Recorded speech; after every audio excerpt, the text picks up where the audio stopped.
Welcome back to another episode of SEC Talks. This is your co-host Caden, and I'm here with Hanley, and we are so excited to bring you guys back another episode, episode 30, and we are doing Auburn on our SEC preview this week. We have so much to talk about with recruiting for football, basketball, upcoming schedules, transfer portal, all the great info that you'd have to do a lot of reading on.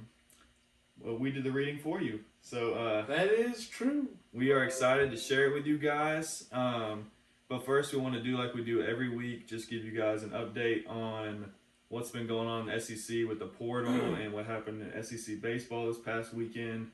So, Hanley, you want to get us started with that? Yeah, so a couple of things happened in the basketball world. The biggest one being that the reigning National Player of the Year, Oscar Tshiebwe, is coming back to Kentucky. I think it's a smart move. I don't. It doesn't make any sense. He just needs to develop his game more. But like how? He's such a college player. And he's not like what develop his game how? Like grow 3 inches? He needs a shot. And I understand that, but do you really think he's going to develop a shot? He's been in college 2 years. We'll see. And I don't think Calipari is the right coach to help him with it. I don't either, but my other thing too is at this point, he's done about as much as he could do, I feel, to get his stock up. So if an NBA team thought that they could get him a shot, wouldn't it make more sense to go pro and let that team work on your shot than a college where you still have to go through classes and do all that kind of stuff? Because my thing is for him to really raise his stock at this point, he better be knocked down next year. You know what would raise his stock is if he came to Tennessee. That is not true. Come to Tennessee, Oscar. He already said he was coming back. He can change his mind. But he won't. He's watching the podcast right now. Oscar Tshiebwe, if you're watching the podcast, I hate you. But other big news, Javon Quinterly for Alabama announced that he's coming back. That's which big for them. The rumors about that had started rumbling a couple weeks ago. You know, he tore his ACL in the first 5 minutes of their NCAA tournament game against Notre Dame. Heartbreaking for him and the team. But it makes sense for him to come back because Agreed. He was probably going to be, if he got drafted, a low second-round pick. And he's 24, if I'm not mistaken. So there just weren't a lot of teams. He was not going to get drafted with the torn ACL. Torn ACL, the 24-year-old, already going to be a low second-round pick. It's just not There's just not a lot of guys to get drafted in the NBA. I mean, it's 2 rounds. 60 guys, and it's just that age gap. I mean, he's 6 years older than the 18-year-olds that are going to go. It's crazy. So, him coming back was huge for Alabama. There's been a couple of other things around the SEC that haven't been too huge. Brennan Huntley-Hatfield, who we talked about last week, the guy transferring out of Tennessee, is going to be going to Louisville. Yeah. I think you were telling me y'all got, is it Indiana State guard? Tyreek Key from Indiana State. He's a combo guard, 6'3", 205. Great scorer, great three-point shooter, great defender. I'm really excited to see what he does to add a little bit more scoring to our roster. The only other team I wanted to talk about real quick that's not in the SEC is North Carolina. They're going to be really good next year. Tar Heels. They're returning Baycott, who at the end of the year, I think a lot of people would have put him 1A, 1B with Tshiebwe. Yeah, he was balling. He's a monster. He's balling. Caleb Love came back, who was clutch for them down the stretch, and R.J. Davis is coming back. So I just wanted to mention that really quick about UNC, but they are going to be really good next year. Don't be surprised if they're the preseason number 1. Yeah. After making the great Final Four run and knocking off Duke. But, yeah, let's switch over to baseball real quick. Yeah, let's touch on baseball real quick. Tennessee, did their thing, swept. They are 37-3 right now. Georgia's doing well. It's ridiculous. And then Vanderbilt's 9-9 in the SEC. Florida is 6-12. Kentucky 6-12. South Carolina 6-12. And then Missouri rounds out the East at 5-13. Going over to the West, Arkansas is still first in the West at 12-6. Auburn's 11-7. LSU 10-8. A&M is 10-8. Bama is 9-9. Mississippi State has kind of picked it up a little bit. They're back up to like 8-10, and then Ole Miss is 6-12. So there's going to be a fight for the bottom seedings of the SEC tournament, but because only 12 teams make it. That's right, and it looks like there's really going to be. It really looks like there's only going to be 4 SEC teams that are going to host a regional. We're having a good chance to, and it's Tennessee's going to host every. They'll host a regional and a super. Arkansas will be a top 8 seed, and then I'm assuming Georgia and Auburn will be. Around 10 to 16 marks, so they would host a regional. Right. But it's honestly kind of a down year for the SEC in baseball, but they'll be fine. But yeah. All right, well, that's all for baseball. Why don't we go ahead and get into some Auburn.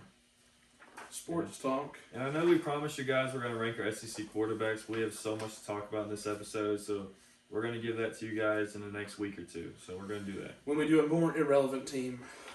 That's right. I don't know who's next. Is it Florida? Sounds right. Yeah. Are you sure?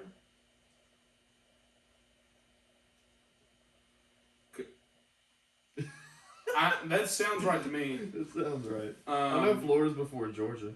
That is true. We'll figure it out. That seems right to me, but we'll figure it out. All right.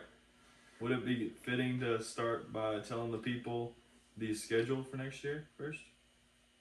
Oh, let's do that first. Yeah. There's no doubt about it. Let me find on my notes.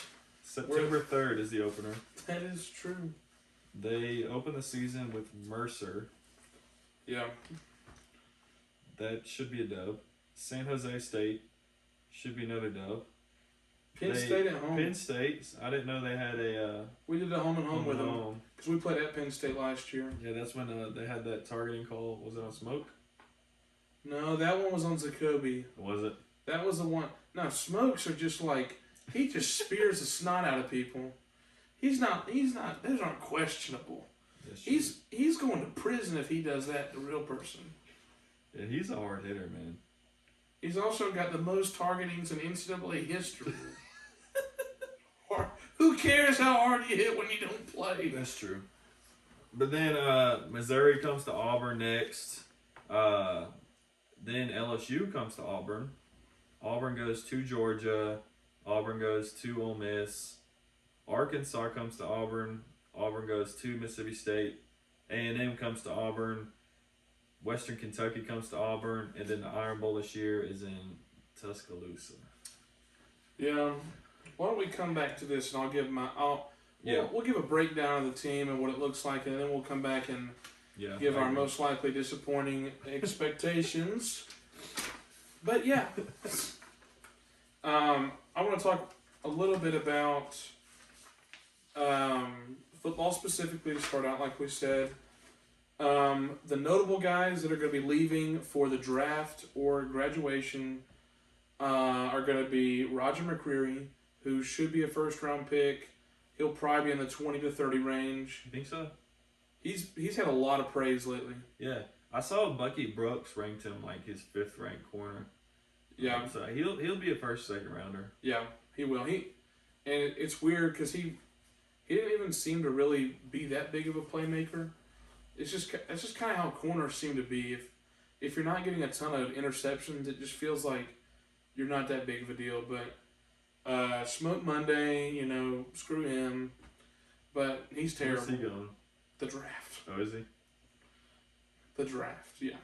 Or otherwise known as unsigned free agent. Yeah, he will not be Does drafted. he have eligibility left? No, thank God, no. You don't like? Why don't you like Smoke?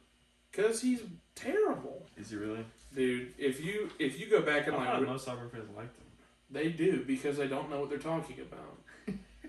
If you like go really watch it, he's a good run stopper, but there's no team, Big cover. especially in the NFL, that ever signed a safety because he could stop the run. You have to be able to play in the secondary. It's always like when Cam Chancellor for the Seahawks was like when they were the Legion of Boom. Yeah. That was just like a plus. He was a really good safety. He wasn't just like Same thing with Earl Thomas. yeah. And, They were Ed Reed. It was like a plus Yeah. that they could do that. Smoke Monday was garbage at coverage. Eric Berry. So, not a huge loss with him. Honestly, to me, the biggest loss is losing to Kobe McLean. He led the team in tackles last year. He was just kind of one of those linebackers that he will not make it in the NFL. He's too small, but he made a huge difference. How big is he? I want to say like 5'10", 6 foot. Really? He's pretty small, but he was good. Well, can he cover? Yeah, he's pretty fast. Because he might the could play. NFL's transition to coverage corner. He's just not very big. Coverage linebackers. But we'll see. It's all about measurables and stuff at this point. But yeah, a lot of guys transferring out. But to be honest with you, I really just don't think it's that much different. If you go up and down the SEC, every team probably has about 10 to 15 guys that have transferred out. The notable ones that I wrote down were Bo Nix going to Oregon. I don't know if that hurts, to be honest with you. I feel like it's a good thing for both parties. Bo had not improved since his freshman year. I like Bo. But for him, you tell me if I'm wrong. This was what I told some of my buddies. He could have completely turned around this season at Auburn, and if he threw for 4,000 yards, I'm just making up numbers. Yeah. Whatever it is, has a great year here as opposed to going to a brand new school. Like if he led Auburn to the SEC championship as opposed to Oregon to the Pac-12 championship, I think the Oregon one would matter more to people because there's such a bad preconceived notion with him at Auburn. They're always going to remember the bad stuff at Auburn. Whereas if he goes somewhere different, they could possibly believe that maybe it was just Auburn. Maybe it wasn't Bo. Maybe it was Auburn. So I thought it was a good move for him. Good move for Auburn to just not that Auburn pushed him out, but I just felt like it was just good for all parties. Just kind of I think it was great for Auburn, to be honest. I don't disagree. Auburn, y'all are too loyal, I think, with some people. You say that. The number of times that I heard... Tennessee, okay, Pruitt was too loyal, too. Is that what you were going to? No. Guarantano? You say that, dude. A lot of Auburn fans, like when I was in the student section, bring in Joey Gatewood, the next Cam Newton. He was butt. He was garbage. Yeah. Anyways, slight rant. He's still there, isn't he? Who? Joey? No. Well, he went to Kentucky? This is how bad he was. He transferred to Kentucky after his freshman year to Auburn because he didn't start. Kentucky did not have a quarterback that could throw. That was the year. The year prior was when Kentucky literally they had that receiver. Yes. So they didn't have a quarterback that could throw. Well, he didn't even beat out that guy.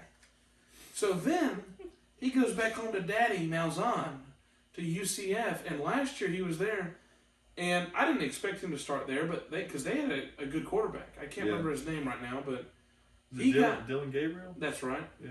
And so he got hurt the first couple weeks of the season. Joey still didn't play. The only time I saw him play was when Gus Malzahn was like, "Hey, we're on the half-yard line. Let's just stick the Giant in there and see if he can get across." He was a pretty big-time recruit, wasn't he? He was probably top 60.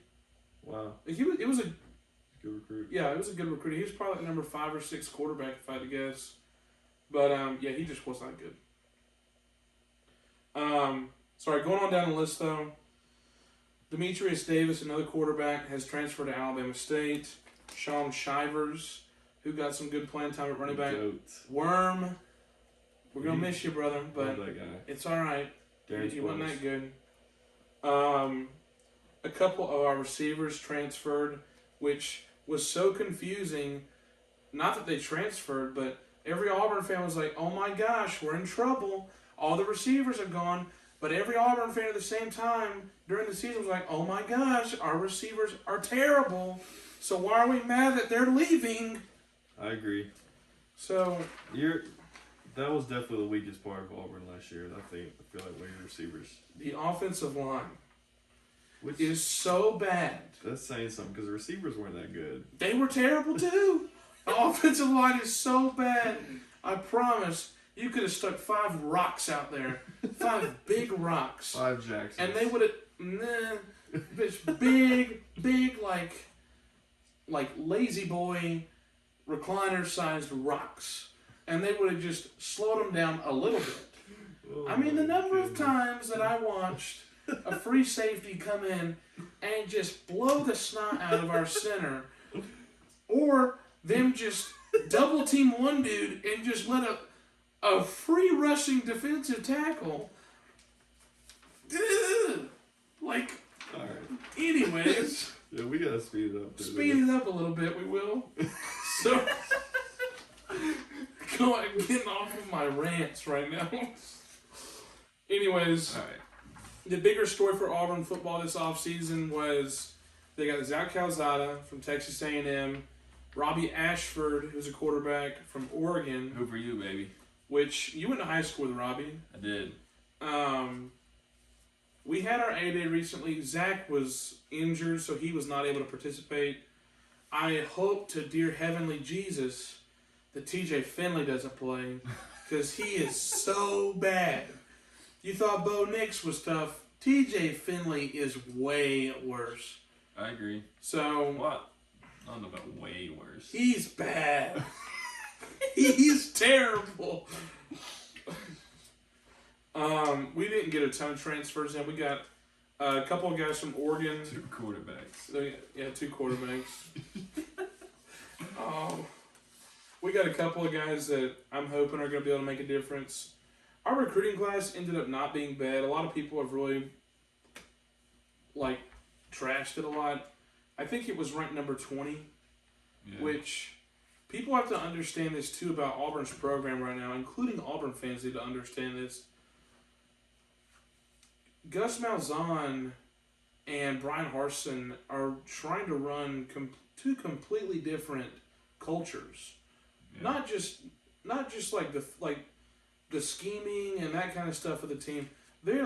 Harsin came in and is trying to completely change the culture to be this hard-nosed, disciplined program, and that's why you started to see a lot of guys transferring.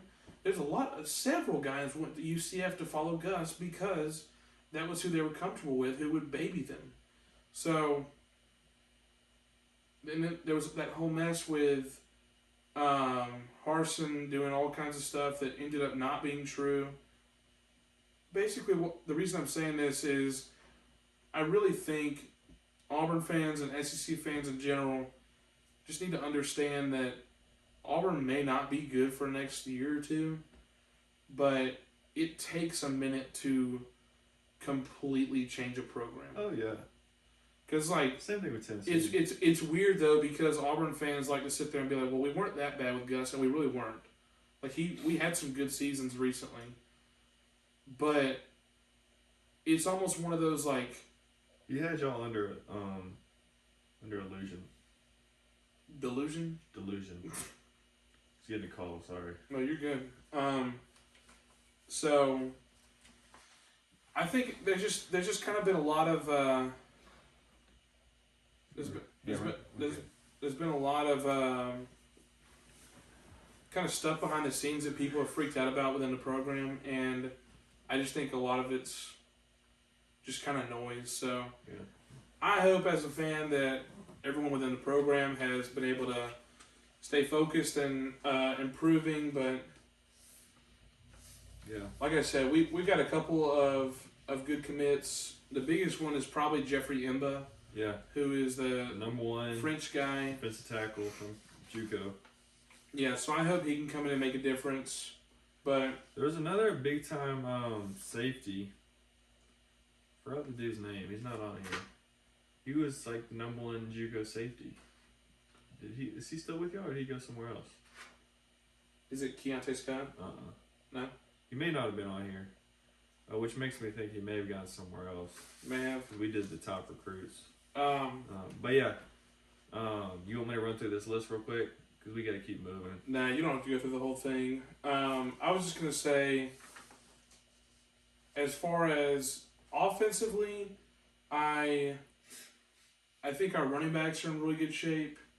We probably still have two of the best running backs in the SEC, to be honest. Tank's a beast. Tank's really good. He should get drafted decently high. Jarquez Hunter's good. For a running The back. quarterback position is really the biggest question. Our offensive line is super old, and everyone on it has played for 3 or 4 years in a row all together, so maybe they'll be able to block someone this year. But there's really no talent. All right, So- let me ask you this. As an Auburn fan, how are you putting the depth chart at quarterback? Who's first, second, third, fourth? What do I want, or what do I think? What do you think? If I had to guess, I would say Calzada, Ashford, and then TJ.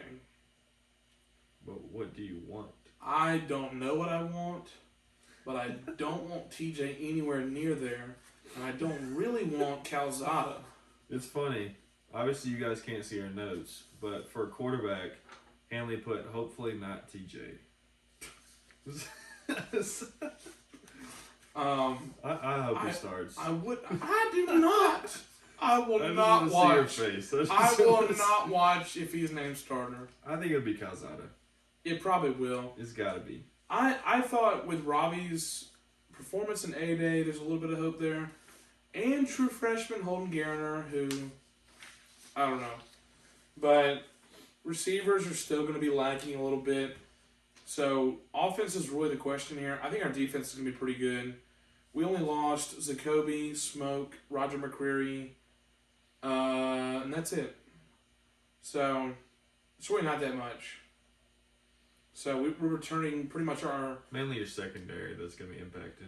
Yeah, and even then, like I was looking at the secondary earlier, every one of these guys that I listed that are expected to be the starters have played fairly significant time in the past. Right. Well, part of that is because Smoke Monday had to leave every game.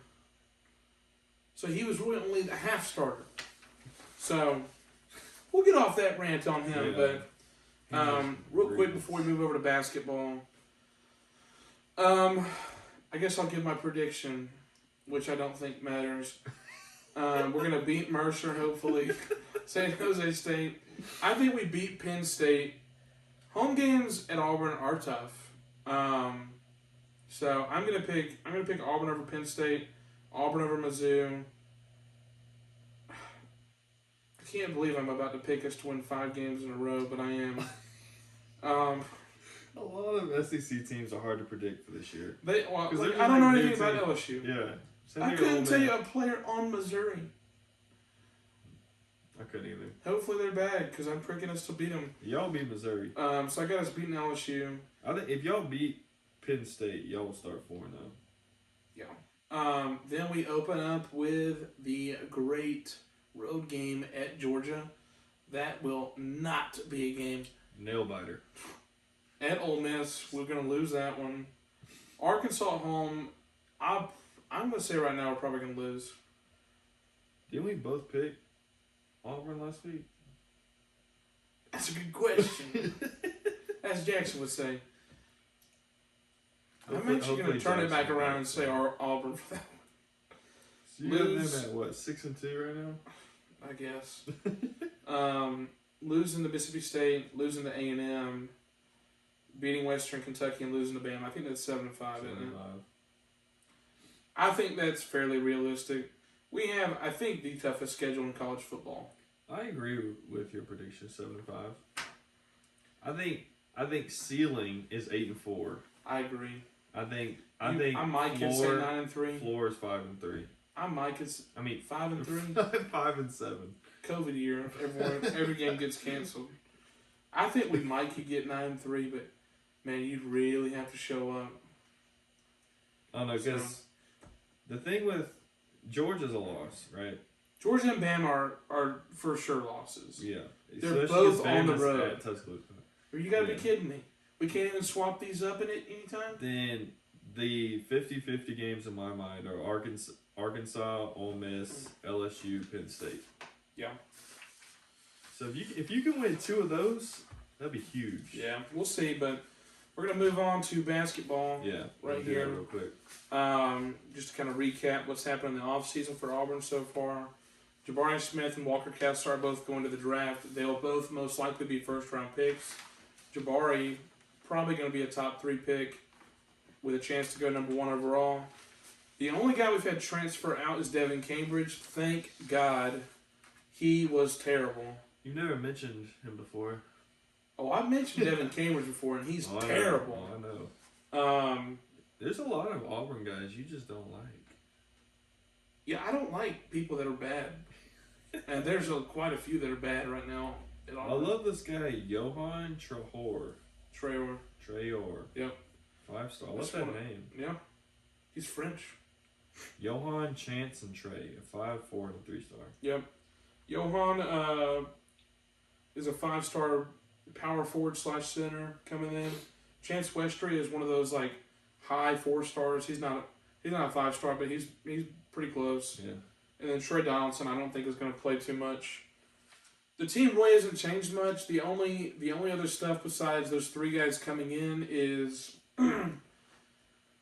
I would like us to get another shooter because we're still at the guard position going to have Zep Jasper, Katie Johnson, and Wendell Green. And I think all of them can improve. Just need to get a little bit more facilitating. I would like for us to get someone that can shoot and do what Devin Cambridge was supposed to do. And not shoot 3% from the 3-point line. But we're not really going after anyone at the guard position right now. Maybe waiting on someone to come in. Also, maybe going to go ahead and take one of the scholarships that are going to be taken away from the punishment from the FBI thing. We could go ahead and use one of those. Because right now we have 2 open spots left.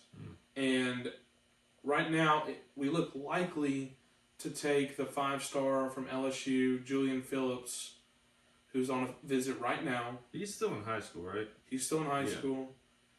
He would be a big-time dude. He's like ranked number 12 in the nation. And then if we don't get him, I think we're going to push hard for Johnny Broom, who's the big-time transfer center from Morehead State. So those are really the only 2 big-time guys that we're going after right now.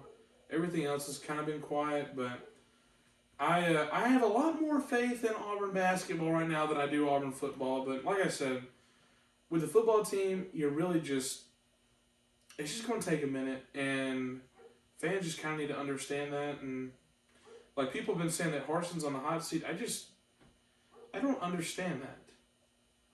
How can you be on the hot seat after 1 year? SEC, man. It's ridiculous, but just wait. He's going to beat Bama every other year. And he'll stay around for another 10 years. Yeah, we'll see. It's like what Gus did. But yeah, that's pretty much all I got. if I had to give a quick prediction for Auburn basketball, I would. It's really hard to do. Basketball is so hard to predict. It's hard right now. I would just put us in the top 5. Really? Oh, you talking about SEC? SEC. Okay. SEC. Yeah. There we go. SEC. Probably 20 to 25, maybe top 20 overall ranking, but I just think it's Kentucky, Arkansas, Bama, Tennessee, Auburn. So that was our quick episode on Auburn. Yep. Do you have anything else, Caden? I don't. Thank you guys for tuning in. For those of you listening on Apple and Spotify, check out our YouTube channel, check out our Apple and Spotify. If you're just joining us on YouTube, make sure you go back and check out all the previous episodes, and make sure you guys like, subscribe, and comment. And we look forward to talking to you guys next week. All right. Have a good one.